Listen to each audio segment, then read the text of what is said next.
ಚಿಕ್ಕಮಗಳೂರು ನಗರದಾದ್ಯಂತ ಗಲ್ಲಿಗಳಲ್ಲಿ ಖಾಸಗಿ ವಾಹನಗಳು ನಿಲುಗಡೆಯಾಗಿ ವರ್ಷಗಟ್ಟಲೆಯಾಗಿವೆ.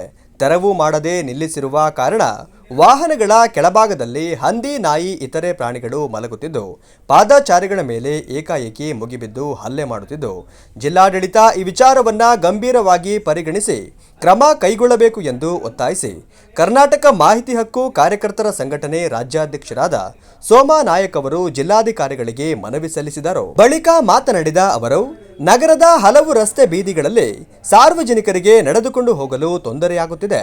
ಸಾರ್ವಜನಿಕರು ನಡೆದುಕೊಂಡು ಹೋಗುವ ರಸ್ತೆಯ ಮೇಲೆ ಅಂಗಡಿ ಮುಂತಾದವುಗಳನ್ನು ತೆರೆದುಕೊಂಡಿರುತ್ತಾರೆ. ಆದ್ದರಿಂದ ಭಾರತದ ಸರ್ವೋಚ್ಚ ನ್ಯಾಯಾಲಯ ಪಾದಚಾರಿಗಳಿಗೆ ನಡೆದಾಡಲು ಯಾವುದೇ ಅಡಚಣೆ ಆಗಬಾರದೆಂದು ಆದೇಶಿಸಿದೆ. ಆದರೂ ಕೂಡ ಚಿಕ್ಕಮಗಳೂರು ನಗರದ ಹಲವು ಭಾಗಗಳಲ್ಲಿ ಈ ಆದೇಶವು ಉಲ್ಲಂಘನೆಯಾಗುತ್ತಿದ್ದು ಪಾದಚಾರಿಗಳಿಗೆ ನಡೆದಾಡಲು ಅನುಕೂಲ ಮಾಡಿಕೊಡಬೇಕು ಎಂದು ಒತ್ತಾಯಿಸಿದ್ದಾರೆ.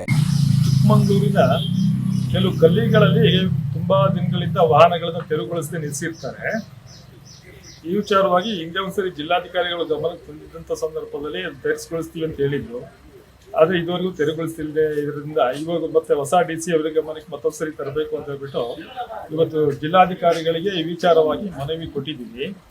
ಏನಪ್ಪಾ ಅಂತ ಹೇಳಿದ್ರೆ, ಈ ಫುಟ್ಪಾತ್ ಅಲ್ಲಿ ಜನ ತಿರುಗಾಡೋ ಜಾಗದ ಮಧ್ಯದಲ್ಲೆಲ್ಲ ವ್ಯವಹಾರಗಳು ಶುರು ಆಗ್ತಾ ಇದೆ.